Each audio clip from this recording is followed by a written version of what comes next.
एक रात जब मैं नशे में धुत होके छोड़ जाने वाले की बेवफाई पर रो रहा था, तब मुझे एक लड़की का मैसेज आया।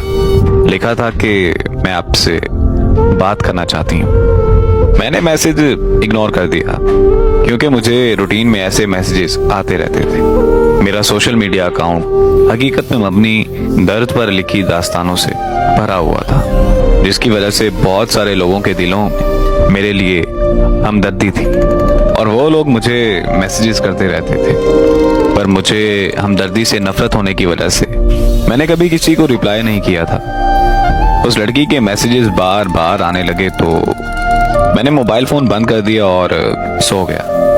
अगले दिन मैं शाम के 7 बजे जब नींद से उठा तो और अपना मोबाइल ऑन किया तो उस लड़की के कोई 200 मैसेजेस आए हुए थे। मुझे बहुत गुस्सा आया। मैंने उसे कॉल मिला दी।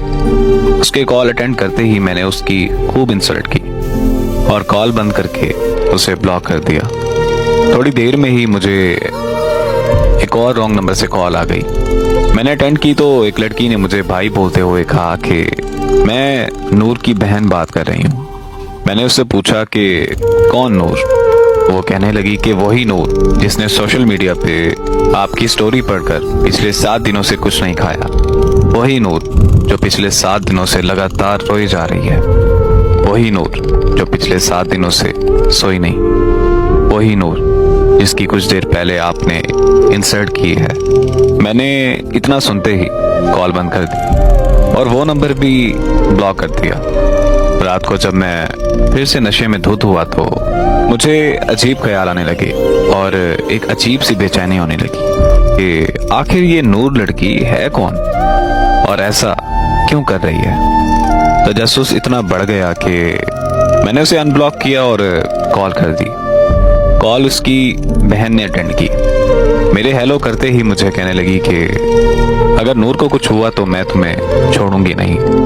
मैंने भी उससे में बात करते हुए पूछा कि आखिर मैंने ऐसा क्या किया है जो तुम मुझसे ऐसे बात कर रही हो। तो वो रोते हुए कहने लगी कि नूर को पता नहीं क्या हो गया है, उसे बिल्कुल होश नहीं आ रहा। हम सब उसे अस्पताल लेकर आए हुए हैं। मैंने जब अस्पताल का एड्रेस पूछा तो अस्पताल मेरे घर से 6 घंटे की ड्राइव पर था। मैंने एक दोस्त को कॉल की कि हमें इस्लामाबाद जाना है। मेरा दोस्त आ गया और हम रात के 2 बजे इस्लामाबाद के लिए निकल पड़े। हम सुबह के 8 बजे इस्लामाबाद के अस्पताल पहुंच गए। वहां पहुंचते ही मेरी मुलाकात नूर की बहन से हुई। उसने बताया कि नूर को 104 पर बुखार है और उसे अभी तक होश नहीं आ रहा। फिर उसकी बहन ने जो मुझे नूर के बारे में बताया वो सुनकर तो मैं अपने होशो हवास खो बैठा था। आखिर ऐसा कैसे मुमकिन हो सकता है। नूर की बहन ने मुझे बताया कि हमारे वालिदैन एक रोड एक्सीडेंट में मारे गए थे। नूर को उनकी मौत का सदमा बहुत गहरा लगा। एक दिन मैं नूर को खाना देने के लिए उसके कमरे में गई और अचानक से नूर मुझ पर चीखने लगी। वो कहने लगी कि यहाँ से चली जाओ और मुझे मारना शुरू कर दिया। मैं और मेरे मामू नूर को अस्पताल ले गए। वहां जाकर पता चला कि नूर एक दिमागी मर्ज में मुब्तला है। ये एक ऐसा मर्ज है जिससे इंसानी सोच, एहसासात और मुतासिर होते हैं। पर हमें लगा कि बस ये माँ बाप की मौत का सदमा है और कुछ ही दिनों में नूर बिल्कुल ठीक हो जाएगी। तो हम नूर को घर वापस ले आए, लेकिन नूर की हालत दिन ब दिन बिगड़ने लगी। उसकी हालत इतनी खराब हो गई कि नूर खुदकुशी करने की कोशिशें करने लगी। हम नूर को फौरन माहिर नफ्सियात के पास ले गए। उन्होंने बताया कि दीगर अमराज की तरह इस मर्ज का इलाज भी अद्वियात और थेरेपी से किया जा सकता है, पर बिना इलाज के नूर की हालत दिन ब दिन खराब होती जाएगी। अगर मजीद देर हो गई तो नूर को पागल खाने भी भेजना पड़ सकता है। तो हमने फौरन नूर का ट्रीटमेंट शुरू करवा दिया। 2 साल के मुश्किल तरीन वक्त के बाद नूर बिल्कुल ठीक होकर खुशहाल जिंदगी गुजारने लगी। नूर ने बहुत सारे नावल भी लिखे और शेर व शायरी का शौक भी रखती है। पर जब से नूर ने आपकी कहानी पढ़ी है, पर तब से उसको इस दिमागी मर्ज का दोबारा अटैक आने लगा है। नूर की बहन की बात मुकम्मल होते ही मुझे खबर मिली कि नूर को होश आ गया है और उसकी बहन नूर की तरफ भाग गई। मैं भी उसके पास जाना चाहता था, पर मेरे दोस्त ने मुझे रोक लिया।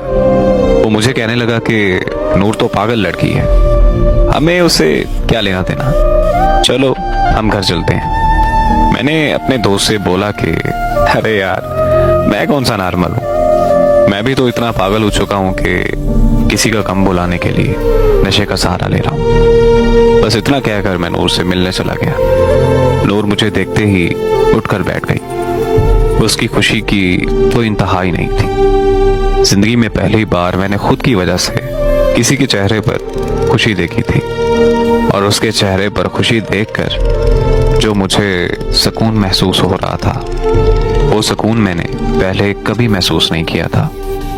मैं नूर के करीब जाकर बैठ गया और उससे उसका हाल चाल पूछने लगा, तो वो मुझे कहने लगी कि आपके आने से सब कुछ ठीक हो गया है। फिर हमने बहुत सी बातें की और कुछ देर बाद मैंने नूर से कहा कि अब मेरे जाने का वक्त हो गया है। नूर ने जब ये सुना तो पता नहीं उसकी हंसी अचानक से कहाँ चली गई। उसके हाथ पांव कांपने लगे और आंखें नम हो गईं। मैंने नूर की हालत देखते हुए अपने दोस्त को कॉल की और उसे कहा कि तुम चले जाओ, मैं बाद में आ जाऊंगा। इतना सुनते ही नूर के चेहरे पर मुस्कुराहट फिर से वापस आ गई।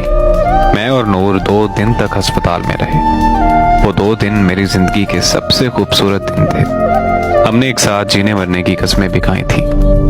2 दिन बाद नूर को अस्पताल से छुट्टी मिल गई और हम दोनों अपने अपने घर चले गए। फिर हमारी फोन पर दिन रात बातें होने लगी और ऐसे ही 1 साल गुजर गया। वो ज़हनी तौर पर बिल्कुल ठीक हो चुकी थी और मैं भी नशा मुकम्मल तौर पर छोड़ चुका था।